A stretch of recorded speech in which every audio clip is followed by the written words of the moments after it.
Welcome, everybody. Welcome to AB Live. My name is Miguel Connor, and I am your Pompatus of Gnosis. Glad to see everybody. Glad you could join us on this Saturn day. And yes, people are definitely already joining into the chat room. Great to see everybody. And we have a very exciting show, as always, when we are joined by the Bible Geek, Robert M. Price. So, Bob, how are things doing? How is your battle against the priests of the Temple of Syrinx? Doing well as far as I know, but of course, I guess these things are always done on a higher and invisible plane, so one just has to keep one's fingers crossed, hoping you're winning. Good, good. Yeah, keep those Archon passwords in your back pocket so you can whip them Mm. out and use them when it comes. Awesome. Mhm. Well, thank you very much. Really enjoyed your book, The Gospels Behind the Gospels, and a lot of good Gnostic goodies. So we want to focus on that. And with us, we've got the Moondog Vance. Vance, how are you Mm. doing? Oh, happy to be here with the Superman of the Septuagint. I heard that latest Bible Geek with all the superheroes. Yeah. So, Uh-huh. so that was great. That was good to Mm. see you, Bob. Oh, Glad to be you here with too. you. Awesome. Yeah, and you posted on Facebook you saw the new Ant-Man movie and you gave it a good review, huh? Yeah. I was surprised to hear from somebody else that the reviews are really tearing it down. I'm quite mystified at that. I wonder what Really? they expected. No idea. No idea. I'll have to check it out for myself when the time's up. So, Yeah, maybe they want a Roach Man to appear or something. Do Yeah, both. probably will in the next one or something. Actually, they had sort of implied that this next one would involve Bill Foster, played by Lawrence Fishburne, as I remember. In the second one, he was to in the comics he becomes the Black Goliath, and he takes over that role once Henry Pym becomes Yellow Jacket, and which he doesn't in this, obviously, though they do have a Yellow Jacket character in the first movie, but they didn't touch that one. But it certainly follows up big themes from the Avengers Endgame movie and all that stuff about the quantum field. And I thought they did a really fascinating job with that.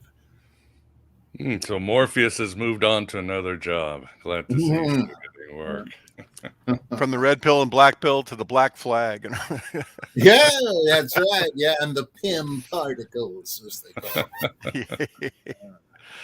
Yeah, that is funny how yeah, in the comic books isn't it Henry Pym who creates Ultron? It's not Iron Man. That's right. Yeah, That's my definitely a big daughter Victoria cannot forgive them for difference. changing that. Actually, I think it makes more sense that Tony Stark would have created Ultron than Henry Pym, but that is as some folks really don't like what they do with MODOK in this movie.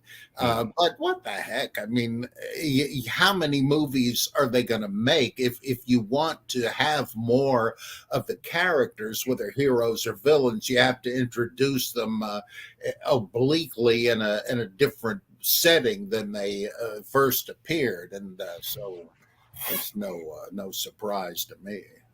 Yeah, no big deal. I mean, I was watching the second Black Panther movie, and it made me laugh because sometimes they forget you've got the Siri, or I forget the girl who becomes the Black Yeah. Panther. She's working with all this AI, and the Queen Mother is like, "Don't mess with that," and she's like, "Oh, AI is fine. We will control it, no problem." I'm like, did you guys forget about Ultron a few years ago? Yeah. It's already established that AI is bad in the Marvel Cinematic Universe, but they forgot about it in Wakanda. So sometimes they need to do some fact checking on their own dialogue and screenplays. But anyway, why don't we talk about an even better, a just as imaginative screenplay, and that is the New Testament.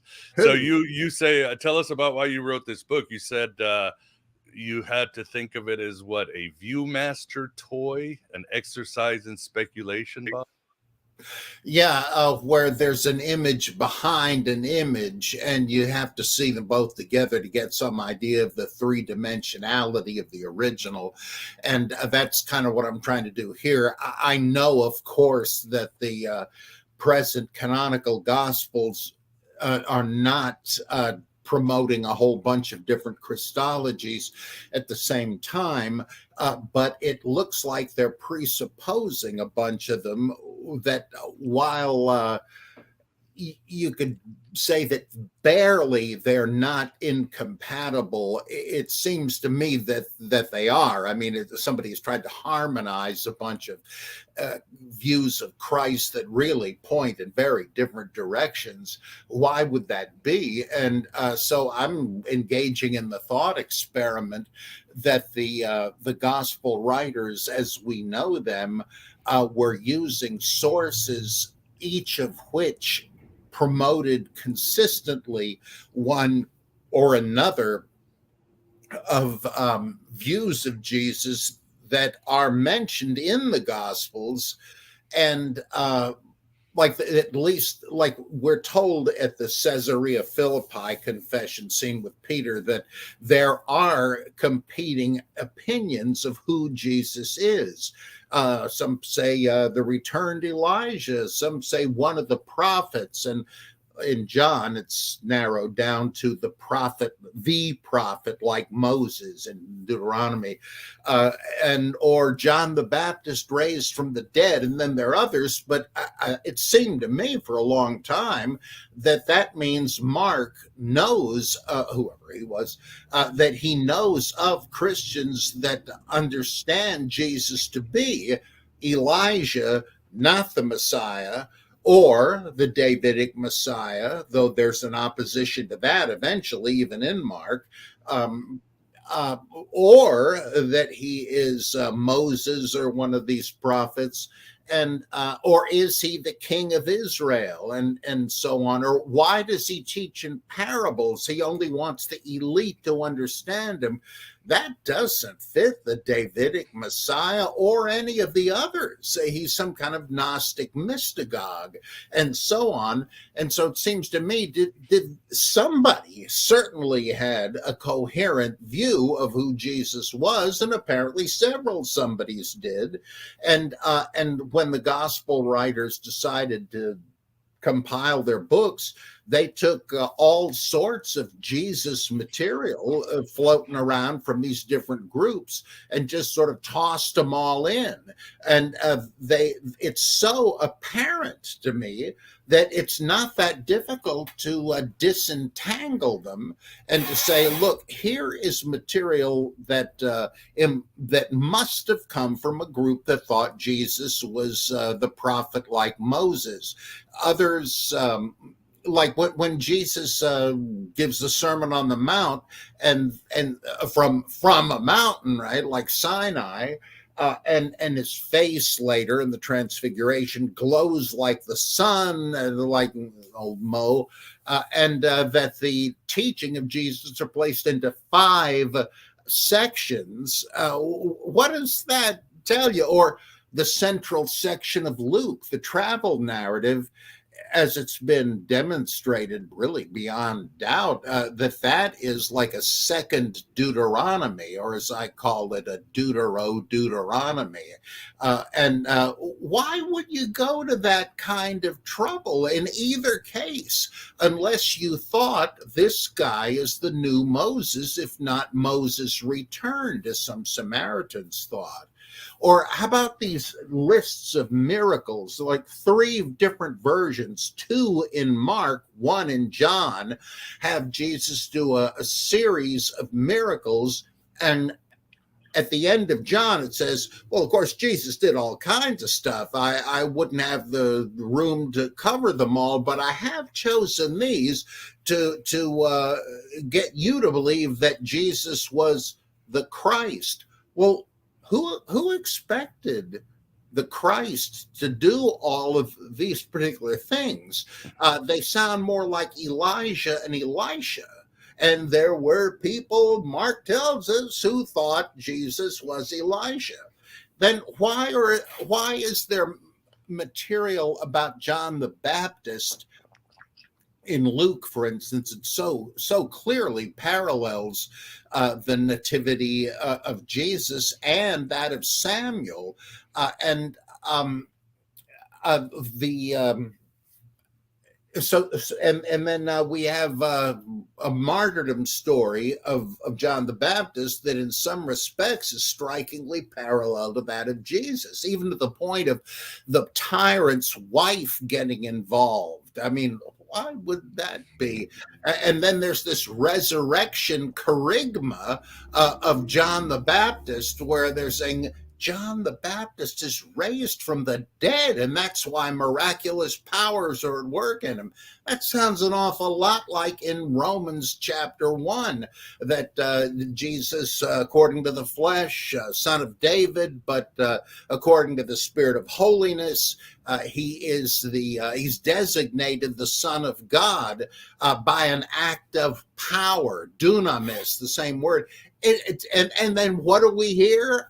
In Mark twice, people are saying, this Jesus guy, he must be John the Baptist raised from the dead. Well, there you go. Like you've got, and we know from the Mandeans and so on that people believe that John was the Messiah. And were they talking about the same guy originally?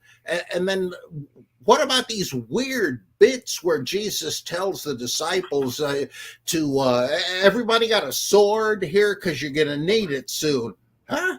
The kingdom of God advances with violence, and violent men take it by force. And he's got disciples, the zealot, the Bar Jonah, the terrorist, and so on and so on.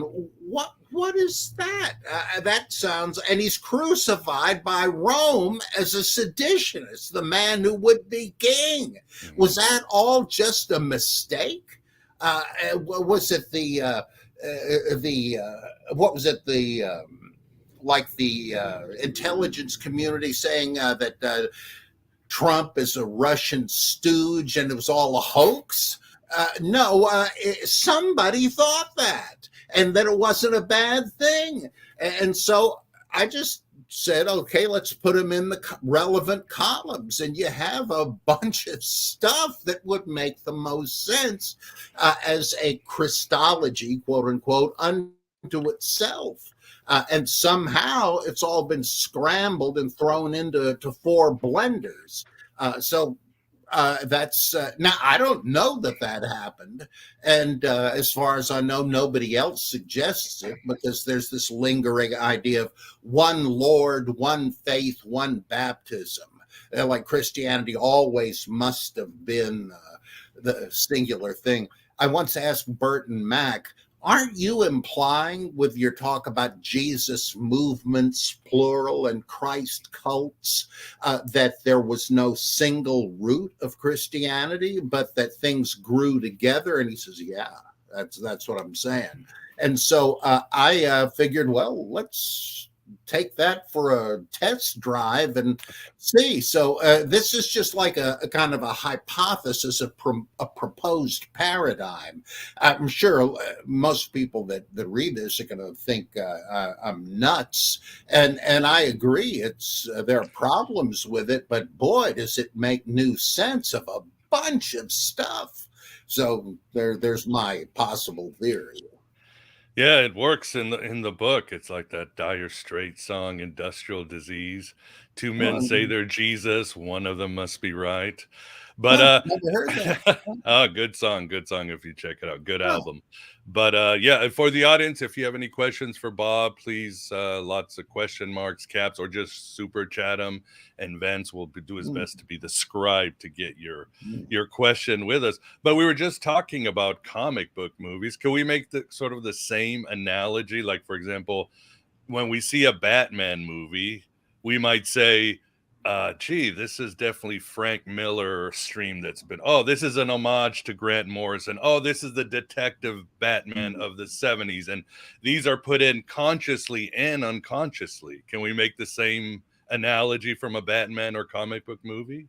Yeah, in fact, this latest one, the Ant-Man movie, The business with Kang the Conqueror. In the original, he's a guy from the future, and he is a conqueror, and it's just him. They don't get into the multiverse thing at that time. This is back in the early 60s. But we find there's this interesting scene in one of the comics where he meets the Pharaoh Rama-Tut, who was an early Fantastic Four villain, and the two get one of them rescues the other from his apparent death in a previous issue, and they start talking and begin to wonder, are we the same man from two different points in the timeline? That doesn't exactly work, but it's pretty neat. Well, that's who you're seeing in the mid-credits scene. When we see a guy with this big headdress, that's Immortus, who was another version of Kang from the Avengers. And the guy with the Pharaoh's hat, that's Rama-Tut. They're assuming you're a dyed-in-the-wool Marvelite, which, of course, I am. And so I get a huge kick out of this. And then these guys go into this stadium, like Joel Osteen's church, filled with other avatars of Kang. Where did they get that? That comes from decades later, once they've introduced the multiverse thing. It didn't have anything to do with it originally. Plus, the idea of this micro sub-universe, that comes from Brian Michael Bendis's last story arc in the Avengers, where we thought the Wasp had been killed, but it turns out, no, she was shrunk down to this micro level, and there she helped overthrow a tyrant. That's just grafted onto it too, and pretty well. And then MODOK, he comes from a whole different continuity, and and they make him into Yellow Jacket. Did you see this? Did you say you've seen the movie yet? I've read some spoilers because I screen the movie for the kids when it's their time. But no, keep going. Yeah. Well, when MODOK, who is identified with the villain Yellow Jacket, who was, of course, in the comics, just another super identity of Henry Pym. Right. When they reveal that MODOK is this guy who he wasn't in the comics, and he finally turns against Kang, and he says, "At least I will have died as an Avenger." What sense did that make? Well, you have to know that for some years in the Avengers, Henry Pym was the Avenger Yellow Jacket. It's like a wink to the reader, to the viewer. And so that's a good example of it. It's exactly as you say. They've taken bits and pieces from different continuities and characters and melded them into one story. Yeah. Vance, does the Council of Kangs ring a bell with another cartoon? Council of Ricks. Oh, Rick right. and Morty. The Council of Ricks. I've never seen that. I know of it. It's sort of based on Back to the Future, I think. Yeah, it's great, but it basically roughly deconstructs all science fiction and comic book tropes. And so there's a Council of Ricks, which is very much in the Citadel. The Citadel of Ricks, yes. Awesome.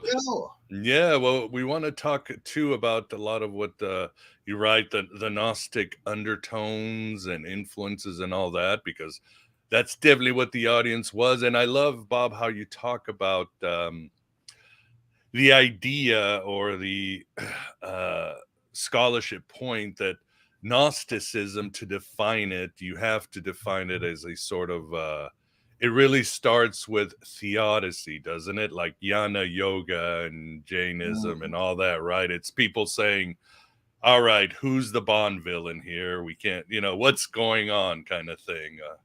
Marvin Gaye, what's going on, right? So theodicy is a cornerstone of any Gnostic thought, and that helps explain other movements, like you say, like Lurianic Kabbalah, Mithraism, and so forth, right? Yeah, any religion though you feel alienated, especially Gnostic ones, from the world as it is, it's hard to believe that it is all inherently bad. I mean, it's hard to go that far. And so they will say, this could not be the creation of a good God, as other religions say it is. That something's wrong there. So what do we say? Well, there is an ultimate good God, but sure enough, he couldn't have created this world. So who did? Well, Plato had already distinguished between the one high God, the form of the good, and the Demiurge, the craftsman who actually hands-on constructed the world. Well, he was no genius. It's like David Hume said once that, granted, there is a surprising amount of order in the world, but not enough to justify what Christians say about God. It's as if the Biden administration had created it, a committee of inept buffoons, and so that's that would explain it. And the like another version of this that apocalyptic Jews and Christians had was that God created it and Satan got a hold of it and ruined it, but one day God will take the reins again. It's a sort of an analogous view, though not the same one. And so the Demiurge is at fault, and we're implicated in it. Why aren't we acclimated to this kind of a world? Well, some people are, but some of us can see that this is wrong. Like Morpheus says to Neo, you feel like you don't really belong here, right? Well, yeah. Well, you don't. And here's why. The real you is the spark of the divine. Where'd you get that? It's part of God, or of the realm of light in which he dwells, and I can show you how to isolate that and escape this veil of tears. So there is a world that is bad, and you should be aloof to it and concentrate on getting back to the pleroma, the divine fullness. And so that's theodicy. You're clearing God of these charges, like a Job. Why is God doing what he's doing? It's the most profound book of the Bible, and at the end of it, God just says, "Hey, listen, Mr. Smart Guy, answer me this. What keeps the stars in the constellation of the Pleiades together? You got any ideas? Can you explain the migration of birds, or this or that or the other thing that you can see? You don't know, do you?" Well, no. And he says, and you think you can second guess me? I'm God. I created this stuff. You expect to be able to psych me out and hold me responsible? Forget it. And then Job says, once again, he says, "I had heard of you, but now I close my mouth. I'm ashamed of what I said." And he never finds out what happened. And it's a rebuke. It's what Schleiermacher called agnostic piety, that sometimes you just have to say, look, who am I to think I can figure this out? That's idolatry. If I think I've got God figured out, I have reduced him to an idol. If an idiot like me can understand it, it can't be the real God. And this is sort of what Gnostics are saying, only they believe the knowledge is available. And which, of course, Hindus say that, and others do, but it's not available to the common slob, the pew potato. They may not even wonder why. And it's all right. It's all right. Their religion is good as far as it goes. They just don't really understand what's going on, but they certainly are better off for believing in it. Unlike the real slobs, the two-legged animals out there that just don't give a damn. They're sadly irredeemable. But the pew potatoes, they're okay. They're okay. We got to be careful, because if they know what we think, they will persecute us, because they simply can't understand it, and you can't expect them to. It's not their fault even. And I tend to think of Gnostic teachers as like Buddhist bodhisattvas. The New Testament casts them as arrogant SOBs. I have no need of you. Well, they might have been that way. It's possible, but I suspect that is projection from people that know there are those that make claims of higher knowledge and resent it. And you think you're better than us. Well, maybe they thought, well, I'm afraid I am in one sense, though it's nothing I can pat myself on the back for.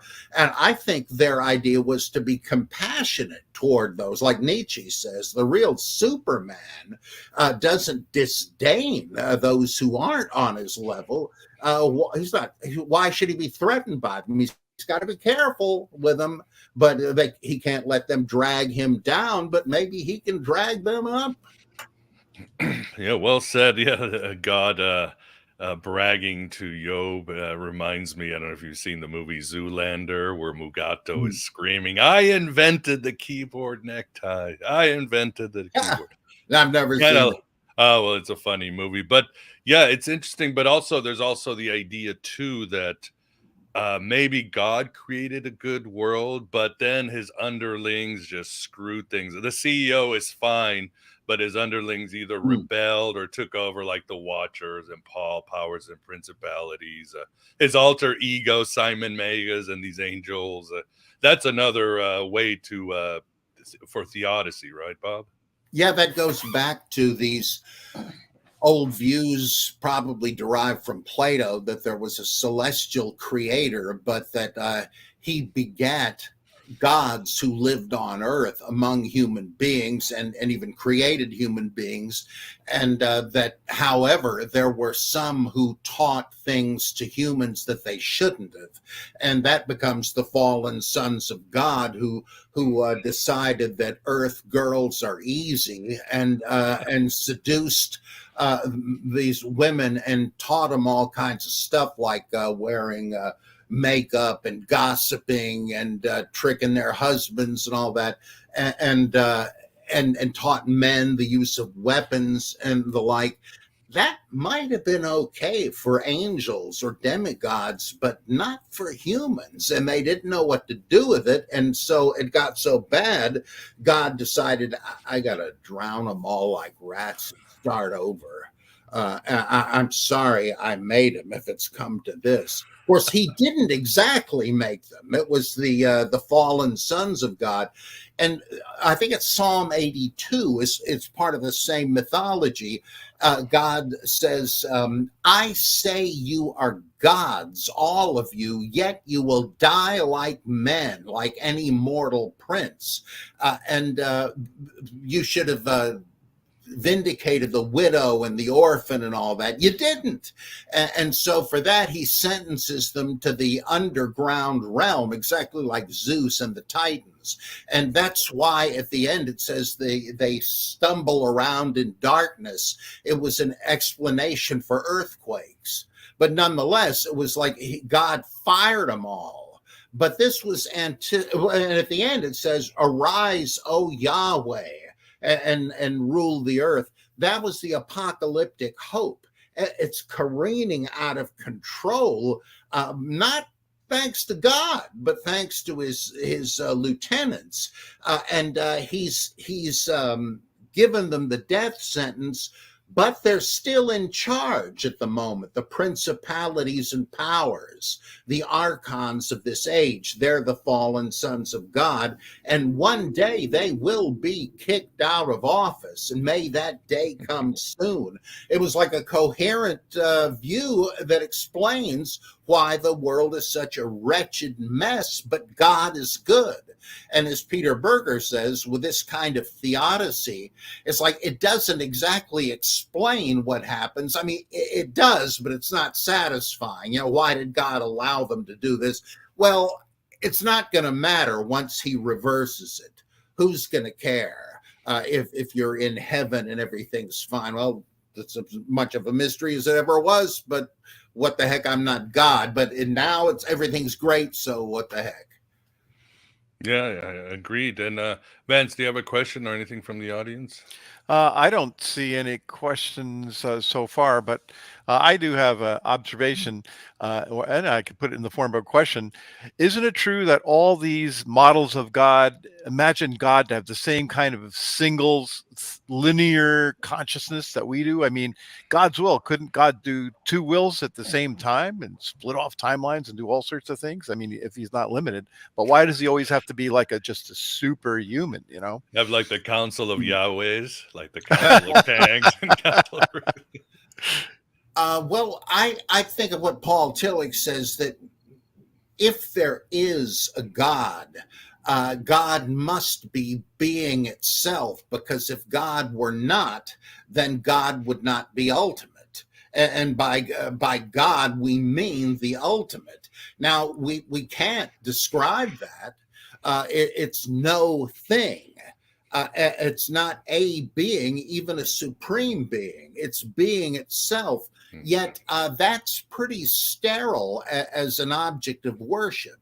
Right. And so we have to symbolize God according to the highest state of reality we know, which is personhood. So we should understand that God, like Tillich says, God is a person and the negation of himself as a person.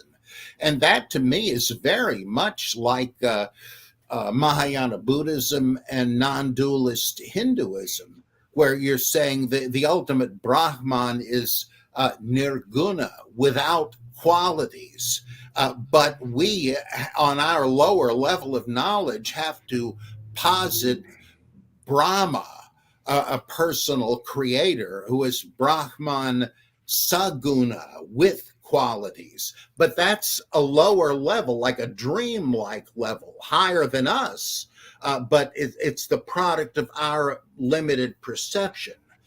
And so to even, as Spinoza said, to even speak of the will of God is mythological. To think that God has to think an ordered series of thoughts, which is what you're saying. If God has plans or a will, that's mythical, personalistic thinking. And so it can't really be that. You just have to try to keep straight that, yeah, this is not the absolute. It's kind of like John chapter 12. I love this passage where Jesus says to the crowd, whoever believes in me believes not in me, but in him who sent me. He doesn't say, don't believe in me, you're making a mistake. He says, keep in mind the perspective. I am the way, not the goal. And that's kind of, or like the Zen thing, right? Hey, what is this moon I keep hearing people talk about? Oh, right there. Oh, your hand is the moon? No. And I think that's profound. And they've discovered it in the East and the West. And so even to say God has competing wills, that would still be, that would sort of make him a multiple personality or a schizophrenic. As in a great story by Clark Ashton Smith called Schizoid Creator, where it turns out that God is the devil on his days off. It's really great. What a story. Love it. I used to read it in class to my students in Intro to Religion. Fascinating. Great. Very good. And I wanted to get also too into the origins of Gnosticism. And I know we've talked about it, but there's always new stuff, and you always bring new stuff too. And I think it's important. For example, scholar Jane McGrath has done a lot of work, and he finds that the Mandeans, Bob, a lot of their terminology, what they name beings and other things, are from First Temple times. There's a kernel in the Mandean religion that goes way back. And then in History Valley, the podcast, Margaret Barker was there about 6 months ago, Bob, and she said that when she looks at the Gnostic Gospels and the aeons and the archons and their terminology, she sees them as coded, disguised angels and so forth from the days of Solomon. In other words, the Gnostics might have just been smuggling this sort of First Temple, Asherah, animistic stuff, and they were able to do it underground, which makes their origins very ancient, don't you think? Have you heard anything of this? I know. Oh yeah, I'm a great believer in Margaret Yeah, Barker's work. she's rarely wrong, even with her gut. Even if her gut says something, she's right. Yeah, and she says, for instance, that that Sophia is Asherah, and why do we have the fallen Sophia? Well, because Asherah was suppressed in Israel. And yet she continued. People won't give up what they sincerely believe in. It's like after Vatican II, traditionalist Catholics, they said, look, I'm sorry, but I'm still not eating meat on Friday. I'm sorry, I still believe in purgatory. You can't just change that. Or when Elijah Muhammad died, and his son, Warith Deen Muhammad, changed everything up to make it more like Sunni Islam. It was predictable that somebody would do what Farrakhan did and said, hey, look, we were all just wrong before. No, I think you're wrong now. We're sticking with the old time religion. And and it's absolutely clear that the archons and so on are it's just a synonym for the fallen sons of God who still rule the nations. God, as in Deuteronomy 32, El Elyon, the Most High God, when he was separating the human race into nations, he said, well, okay, how many sons of God do we have here? I'll create that many nations, so each will have a people to rule. And Yahweh, one of his sons, said, well, save Israel for me. And that's how it happened. But like Jephthah, when he's recruited to, I think, fight, who was it, the Ammonites or the Kryptonites or somebody,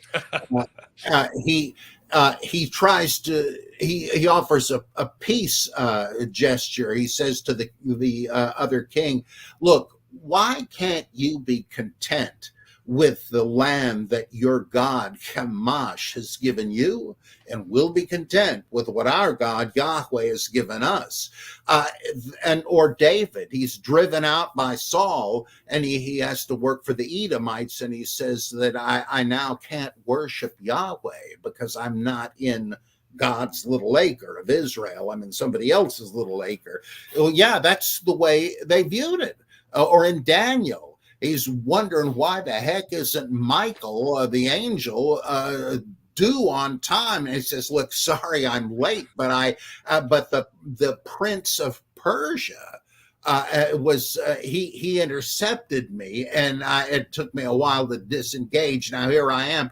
What is he talking about? Well, the god of the Persians, who is real and was appointed by El Elyon, he didn't get along with Yahweh and so forth. I mean, it all makes perfect sense. Those are the archons, the powers behind the thrones. It's not even a reinterpretation. It's exactly the same thing. And Walter Schmidholz points this out. He says that Gnosticism and Jewish apocalyptic are basically the same thing. That is slightly in a different register, but basically it's even that's the same thing. Agreed. And it's interesting too, because this reminds me of the many years ago, the debate you had with Bart Ehrman at the conference at Mythicist Milwaukee. And Bart was just dismissed you when you said talking about he said it was outdated to believe in the Egyptian and Zoroastrian origins of Gnosticism. And don't get me wrong, Bart is an amazing scholar, and Indeed, he is. I've hung out with him, and he's a great guy to hang out. Yes, he We had a is. social event, and he was not just cool, but he was really nice to my kids when they were toddlers. And you can't fake that. I mean, he's a nice, intelligent man. However, I think I don't know why scholarship does that, but it is cool because you've always stood your ground. Like, no, these origins are essential. And now you have individuals like April DeConnick, David Litwa, other scholars who are saying, it's so obvious that Gnosticism has a big Egyptian origin, ancient origin. It's like it's right in your face, isn't it, Bob? Yeah. I mean, look at the Nag Hammadi texts. You've got Zostrianos. You've got the Apocalypse of Adam, which one anthroposophist scholar, I can't think of his name at the moment, shows is a Zoroastrian document, and that Jesus was just sort of added to the list of the illuminators, as they're called. And it just shows, like, everybody's got, like Kezaman said, that every sect can claim a plot of ground in the New Testament canon. That's why there was no church unity and can never be. Well, in the same way, look at the Nag Hammadi text. It's like every proposed theory of sources for Gnosticism was vindicated. Platonism, the Egyptian religion, the Zoroastrianism, and Jewish apocalyptic, they're all in there. So, I mean, that's, I don't know how he can say that. I think he is, since he studied under the great Bruce Metzger, also a pleasure to know. I had a class with him once at Princeton. What a fine man.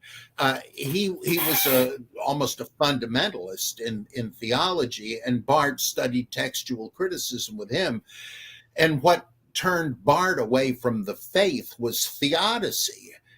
Something that might well do that. But the fact is that it seems to me that everything he says shows that he's still captive to the evangelical paradigm about authorship, dates, and things like that.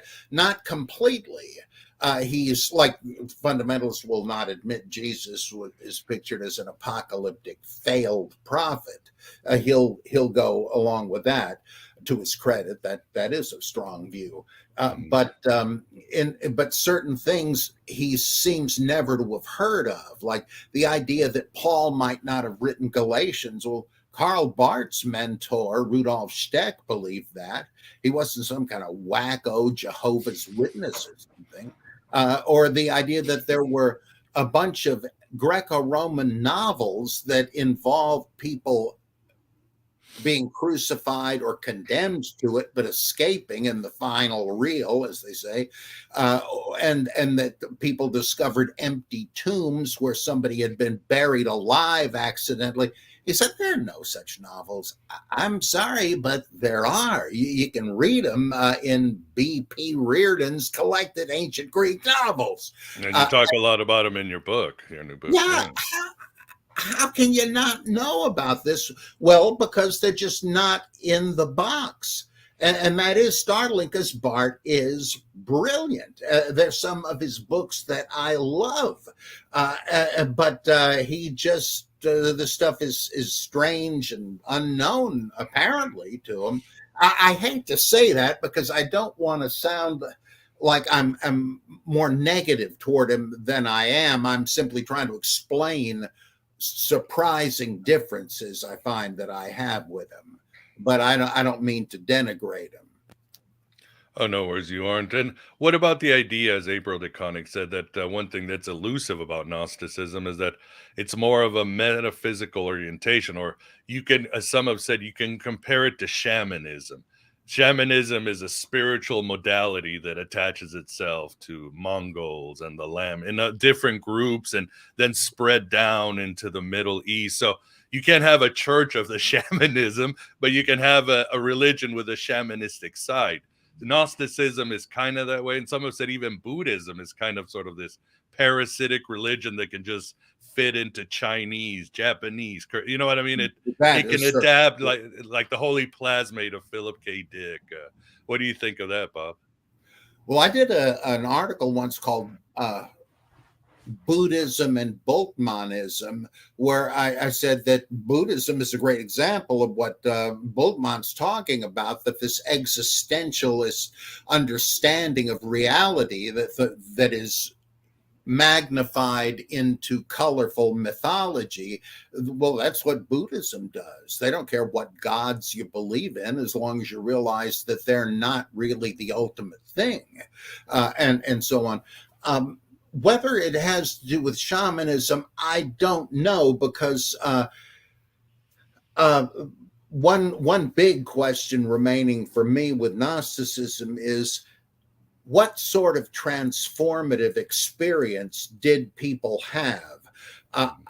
Because a lot of what they say about enlightenment and so on sounds to me like they have simply embraced a doctrine, and have a knowledge of new things. Like, okay, when I die, I memorize the passwords, like you said.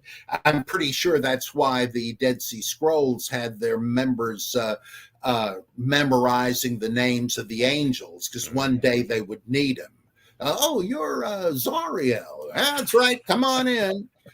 And that it seems to me that's like you had a kind of knowledge that you thought anyway.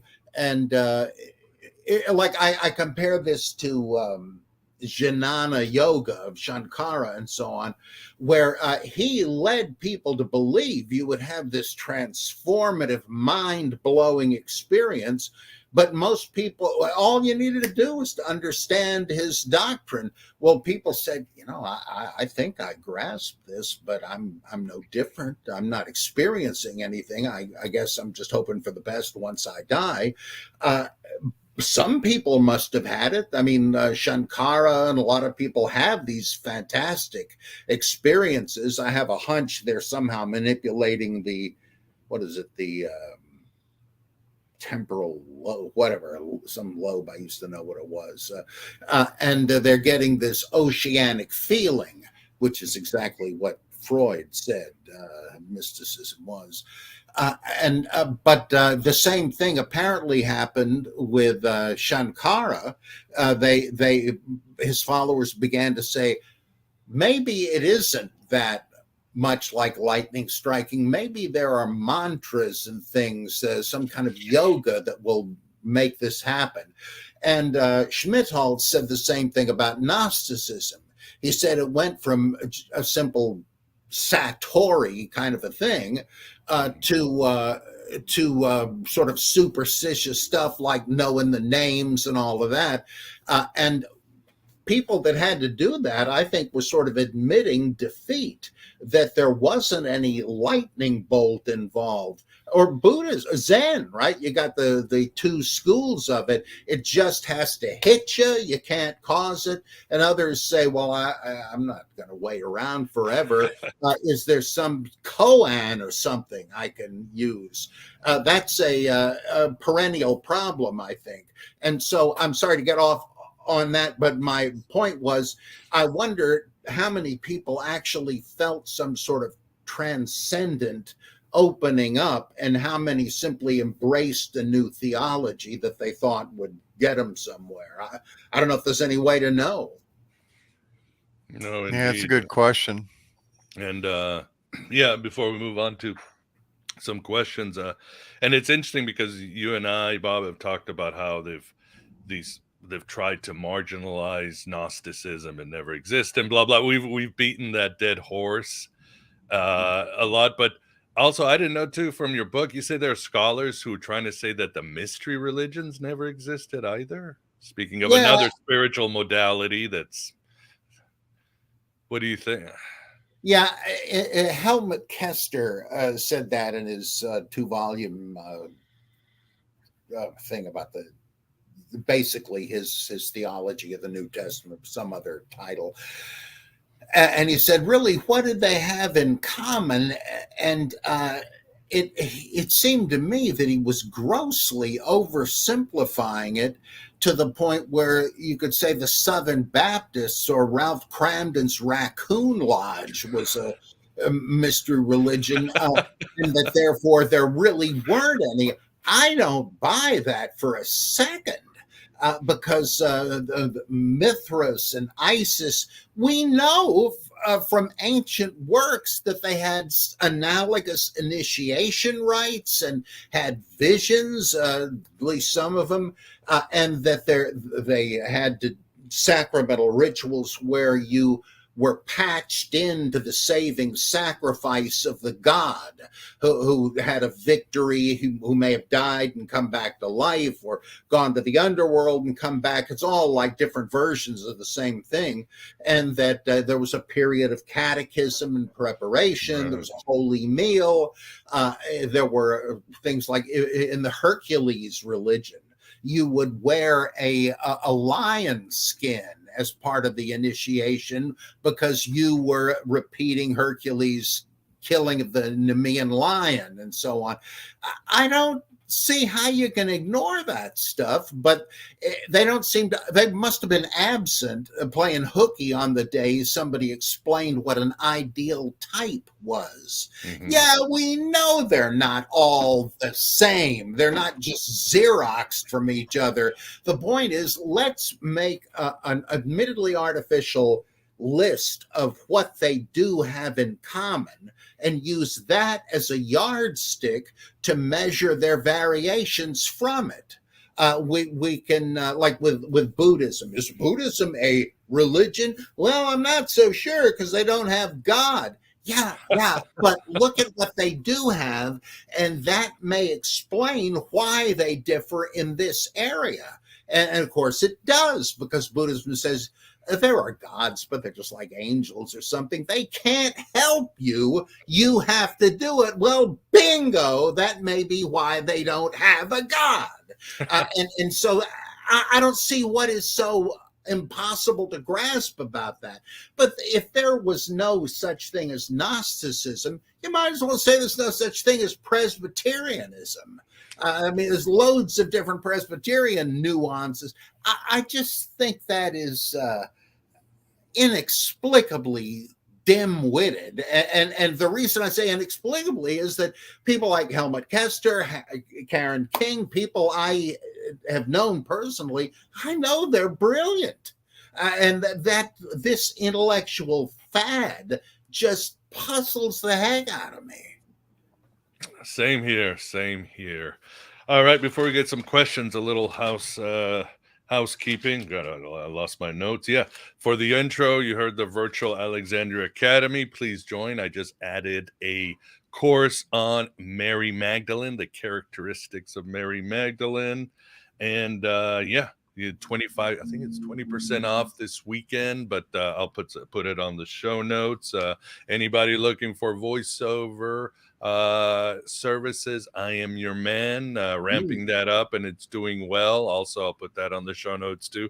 Lots of links, great shows coming in the future, and we'll get into that, including we'll have in about a week or so a show on Simon Magus versus Simon Peter. The great battle in ways that you haven't seen it. So we'll have Elliot Saxton, and he's going to come up with a good presentation. So great shows coming, and appreciate the support, and definitely also support Bob and his Patreon. So he brings you some very cool articles and Bible geeks. So that's the housekeeping. Events, any questions from you or the audience?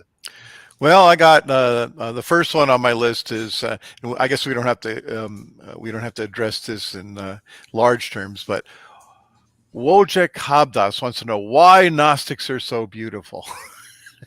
They are. No, I they don't didn't. know. I just put that out there to Modern, see how you react. uh, well, I'm sorry for the stereotyping, but this makes me think of the question of who is a Satanist, and you tend to think it's a bunch of losers who are some kind of pathetic nerds, and probably are, according to the standards of the world, are probably not the beautiful people. Though LaVey did have some pretty decent looking women to be his altars, but I don't know. What they say is so fascinating, and it is elitist. But I think that's simply an Yeah. accurate description of people. You don't have to be a jerk about it, but Well, if Ellen of Tyre was an incarnation of Helen of Troy, I'm sure she was very yeah, nice on the eyes, right. and Simon Magus was proud to walk around with her hand on his arm. So, Yeah, his trophy logos. trophy. All right. John D. Thackeray wants to know, this is more like a Bible geek question. When Jesus refers to himself as morning star in Revelation, is he saying sweet Jesus is going to return as bitter?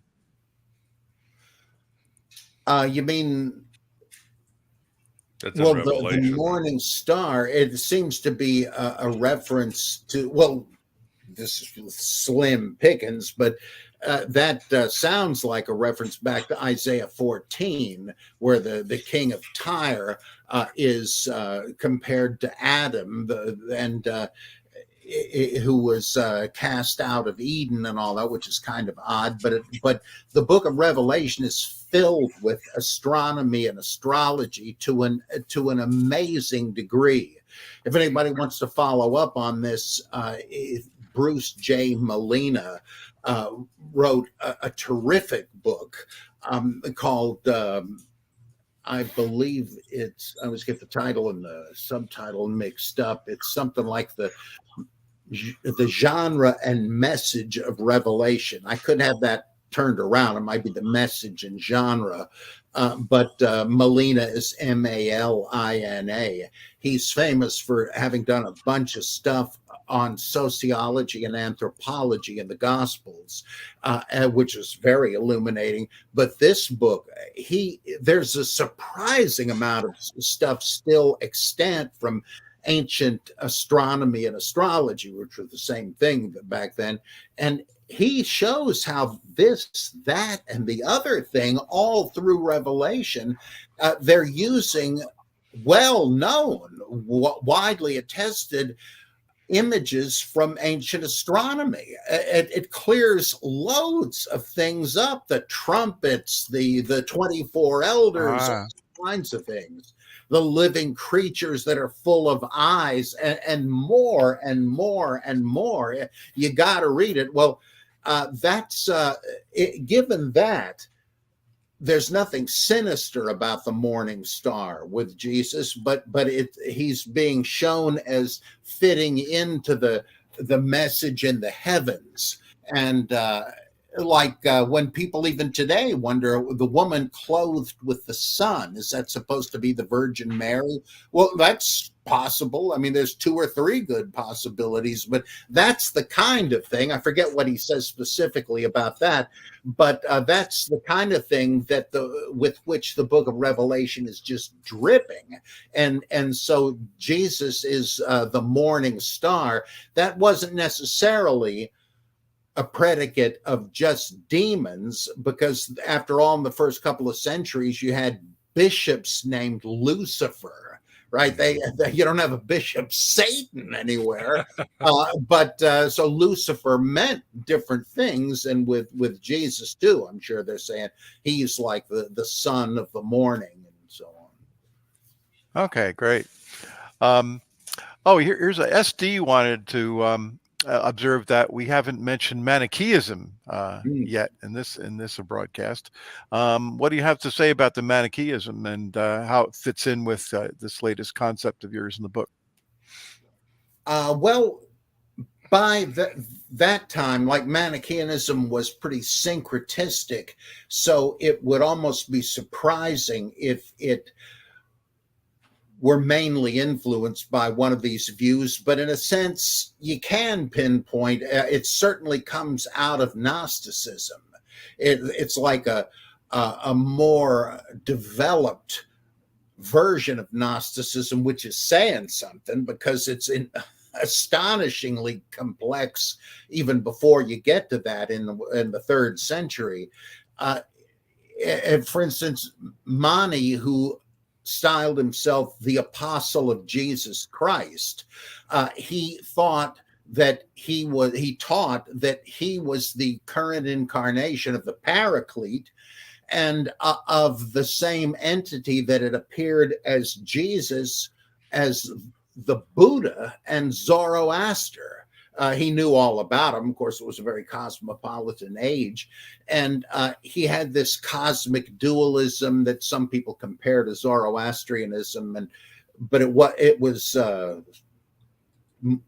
more of an antagonistic dualism, though it's pretty tough to beat the Zoroastrians with that. But one of my favorite scholars, I don't know if I'm saying this right, the Swedish scholar Geo Widengren, Widengren. He wrote a bunch of books, including Mesopotamian elements in Manichaeanism. And this guy, it was omniscient. Whenever I get to thinking, Price, you're pretty smart, I think, nah, because there's this guy and that guy and the other ones that know more than I can have learned in 100 lifetimes. Well, he's one of those. And he shows how not only was Marduk probably originally a dying and rising god, but that survives intact into the redeemed redeemer myth of Gnosticism and Manichaeanism. He doesn't just tie it to Gnosticism, but as far as Manichaeanism, and Manichaeanism was a world religion for nearly 1,000 years. It's amazing. We look at it like some kind of obscure cult, a bunch of savages dancing around a fire. No. It just shows you what can happen after a long, long time. The Tesla of religions, right? Yeah, amazing. Yeah, that always amazed me too. Now, a pack of viceroys wanted to know if you had any thoughts on the work of Professor Robin Faith Walsh. He just bought that book. Yeah, that's an interesting book. I think, in a way, she's reinventing the wheel because she's arguing that these were literary compositions.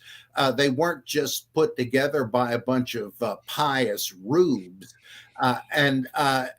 I don't mean to make her sound dismissive, but she's saying, given literacy rates and all of that and the availability of writing materials and all that, it can't have been anything like today. And that there's enough polish in the Gospels to show that they were written by, how do you say it? Literati or whatever, that people that knew each other and would get together to share their works and all that. Well, for my money, the Old Testament minimalist Philip R. Davies had already shown that about the Old Testament books. He said, who do you think wrote this stuff and for whom? Well, look at the subtleties that redaction criticism, for example, shows. That you could do what Consulman did and compare Luke with Mark and collected these little changes that aren't that little in accumulation. You can see this guy had an agenda. He's subtly altering what Mark said, and it's pretty clear what he's getting at. Like, you would never have that stuff if you weren't an advanced scholar writing for your colleagues. Do you think the common people that heard bits and pieces of these texts read in church every once in a while, could you expect them to pick up on this? And they weren't stupid, but they simply wouldn't have had the opportunity. Well, I think that he had already basically said what she's saying. She's just talking more about the New Testament and the Hellenistic context. But so I think she's right. But I'm a big history of scholarship guy, and I think it's worth pointing out that Davies had, if I understand everybody, had already made that case. But that's good. I mean, that's like she seems not to know about that, as I remember. But that's good because it's like repeatability in science. So I think it's a real good book. Okay, great. She is against the idea, I believe, of communities. You know, the standard that there was a Johannine community and a Thomas community and a Mary community. What do you think of that, Bob? Do you think? I don't see that that's entailed there because the you don't have to assume that everybody understood everything, but for the intelligentsia who did study, the complexity of the text taught them things that would affect what they taught the common people. Other things they would have thought, well, for the sukikoi, why bother them with this? but they would know it, and so I don't think that. And the work that has been done on that basis seems to me to make a whole lot of sense.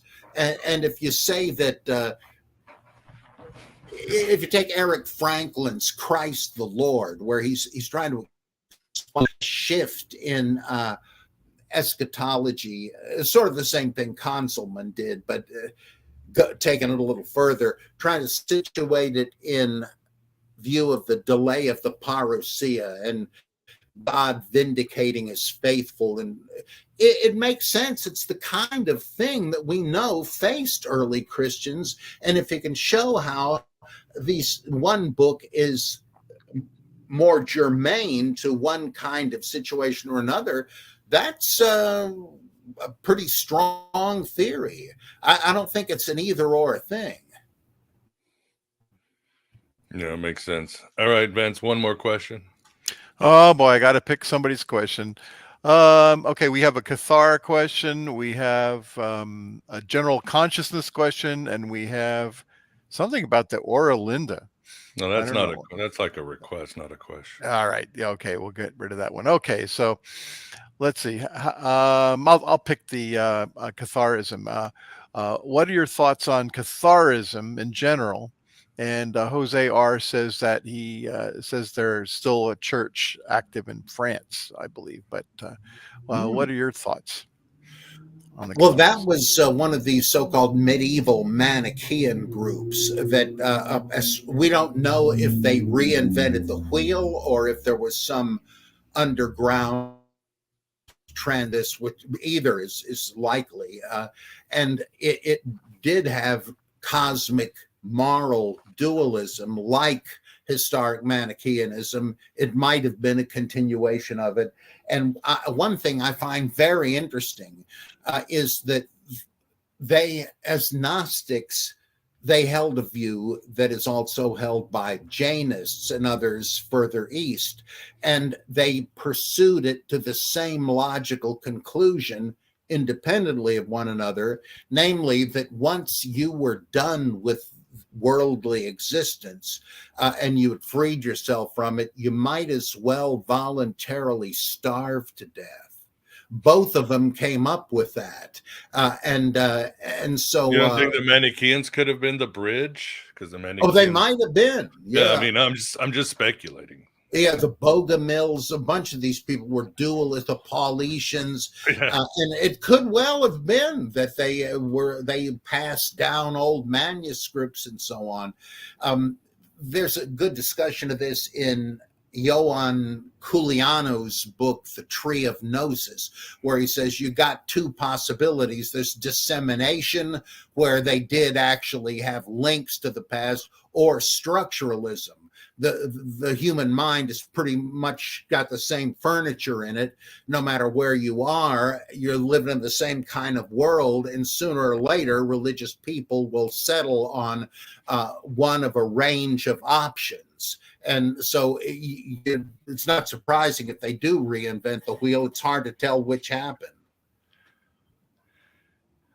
Absolutely. By the way, I have a book I'm working on. It's basically finished, but I'm tinkering, called Houses of the Holy, a higher critical survey of the world religions, where I have chapters, some extremely long, some very short, on the well-known religions, and about half of the ones are so-called lesser religions, like the Baha'is, the Mandeans, the Yazidis, and so forth.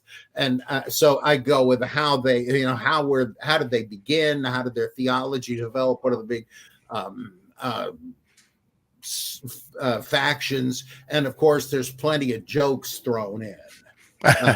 Like what are the Muslims doing with this problem, or are they up Shiite Creek? Ecumenically insensitive remarks. So it's going to be great. Sounds like a good textbook, for a survey of religion course in colleges. Well, yeah, that's what I'm trying to do, but I'm trying to be like, the problem with stuff like Houston Smith's The Religions of Man, or whatever they're calling it, the religion of hominids, or whatever these days, that they tend to oversimplify, and that's okay, because they're introductions to religion. Yeah, that's all right. I don't blame them, but I'm writing for people that, like me, are interested in the weird aspects, the minutia, the odd questions. So let's tackle them, and I think it's going to be a unique treatment. Sounds great. Very excited about that one. Awesome. Well, there's so much more for the audience in this book. As I always say, we scratch the surface. I love how I was reading your book, Bob, and I was like, why were people in ancient times so interested in empty tombs and pirates? That seems to be a thing. Again, I'm thinking of that movie Shakespeare in Love, where his colleagues are hounding Shakespeare. He wants to do something artistic, and they're like, it's got to have pirates. If it doesn't have pirates, nobody will buy it. So pirates was we make fun of how Hollywood is always coming up with the same tropes, but in ancient times they had the same agents, right? Gotta have pirates. Well, of course, love pirates. It was common to have people buried alive. It happened so often that medical textbooks said, now watch out. You better make darn sure, because here's case after case. And this comes up in nonfiction works as well as medical texts and so on. So it happened quite a bit. We're still in doubt, right? If somebody's brain dead, are they dead? What constitutes? So we still have that problem. Mm-hmm. Yeah, exactly. The old, same as it ever would. Same as it ever was. There I am, quoting the song wrong. So, well, awesome. So you got that book there for your book found. You just mindvendor.com. Do you still promote your homepage as much as you do, or what do you want to promote? Yeah, it's in the works, but it's still functional. I mean, we're revising it, but yeah. And I don't know if we've done it again yet. For a while, we had the link so you could order it right from there from Amazon. Then idiots that run our state made that illegal, but now it's legal again. So I think we have that up and running again. All right. Well, we'll have it on the show notes. It looks like I'm turning into Max Headroom again. I don't know why it happens with my camera it happens always after an hour and 15 minutes. But awesome. Well, the audience, great questions, great discussions. First, I'll say, Vance, thanks for taking this pirate ship where it needs to go. Me mateys. Matey. We have Captain Bible Geek on Oh, at the wheel. So no, it's hey Bob, it's been great being with you, and thanks you for coming on too. the show. Yeah. Mm. Yeah, Bob, as always, thank you for gracing the Virtual Alexandria, the priests of the Temple of Syrinx. They are cowling, they are afraid. The Archons run. They are running because we got their passwords. We're there. Yeah. Hallelujah. Well, thank you, Bob. Thank you, audience. Thanks, everybody, for joining us. And as I always say, write your own gospel, live your own myth, and have a good rest of your weekend. Take care, Yeah. everybody. Bye. Mhm.